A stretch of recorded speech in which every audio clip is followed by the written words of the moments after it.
with us who is the vet who will come to your place, and what a great service that is to offer to anybody who loves their pets, as we all do around here. And you moved up from Freeport, finding it pretty enjoyable to be a Carrabassett Valley resident, because there's just so much to do. There really is, all times of year. As long as you don't want to go to the movies in the mall all the time. Or go grocery shopping to the big one. If you want to play outside, this is where it's at. Right. For sure. It certainly is. There's so much to do. You have your own dogs? Yes, I have a cat and a dog, and my dog actually just recently passed away, but we're in the market for a new one. So, although we do have 3 little kids, so right now we're sort of focused on that. What ages are your children? 1, 4, and 6. Oh wow! So throw a puppy into the mix would be it might do me in. So, so we might wait a little bit, but yeah. So full house with 3 little ones like that. Yes. So will you all be skiing this winter? Oh yes, I have my kids signed up for mini cuffers and bubble cuffers, and so they're excited to learn. They haven't skied before, so they're going to be loving it. We have all their skis, and they're all ready to go. Got their passes. So the 1-year-old not so much, but the 4 and the 6-year-old. We're really excited. You'll be there soon enough. Grow up doing this. So. We'll have a blast. Enjoy every minute of it. Thank you. It only gets more fun the older they get and the more they ski, and then they start skiing faster than you. And backwards in front of you and all that. Right. They'll be better than me in no time. All good. Yeah. So things going pretty well so far for you. Yeah. How would people get in touch with you if they wanted to find out more about what you can do for them? Sure. They can go to my website. It's www.vetatyourdoor.com, and they can look at that, kind of how it works. But they can call me. They can email me. There's an appointment request online that they can fill out to tell me what they need. And if it's the weekend, they can always feel free to leave a message. Likely nobody will necessarily pick up the phone, but you can leave a message, because I check messages frequently, and let me know what they need, and then I can do my best. If I'm around over the weekend, I'll usually come out and take a look at their animal.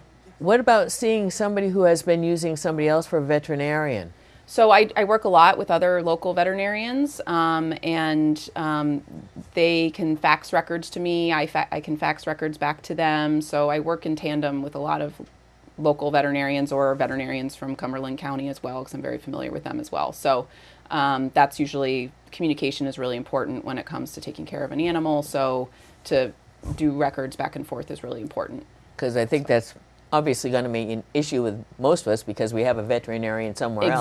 Exactly. Yeah, so I deal with that a lot, so I'm very open to that. Once we use you, do we have to stay with you, or can you continue to collaborate with others? Absolutely can continue to collaborate. In fact, I do that very often, where people use me for certain things, and then and oftentimes, like if an animal needs hospitalization or x-rays, things that I can't offer with my mobile practice, I'll refer to other veterinarians as well. So, before I let you go, what is something for pet owners to think about going into wintertime? So there are several things. I think over the holidays you have to be careful with things that animals might eat, both cats and dogs. So, dogs can get into shenanigans and eat potentially foods that they're not used to eating, very fatty foods. So you want to be really careful about that. There are things like pancreatitis that they can get if they eat super fatty foods, like, licking the grease off of a pork roast or something like that, that they can get pretty severe vomiting and diarrhea from that. So to be really careful. Also, ornaments that kids might make at school that are made out of like dough, like raw dough. If they eat that, they can actually get salt poisoning. So that's like an interesting thing that a lot of people don't think about.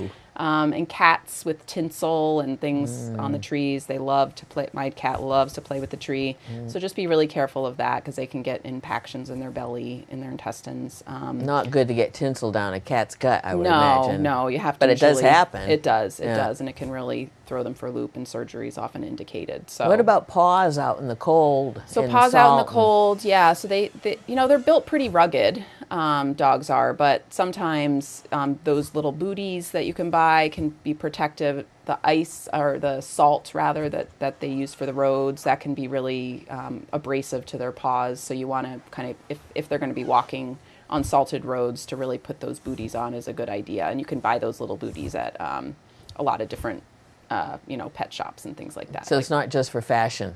No. It can be. Although it is very cute, so. Cool. Well, any other parting thoughts before we let you go? No, I mean, I really appreciate you having me on, and I love what you guys do, and I'm just so grateful to be living here. So That's Yeah, all. We yeah. never get tired of hearing people say that. right. Not the WSKI part, although that's nice too. Yes, but yes, yeah. But nice I love to live here part. Yeah, We're happy to it's have you as awesome. part of the community, and Thank we you. wish you much success going forward. Thank you so much. Hopefully, we've got plenty of four-legged friends to keep you busy. Yes, thank you so much. Absolutely.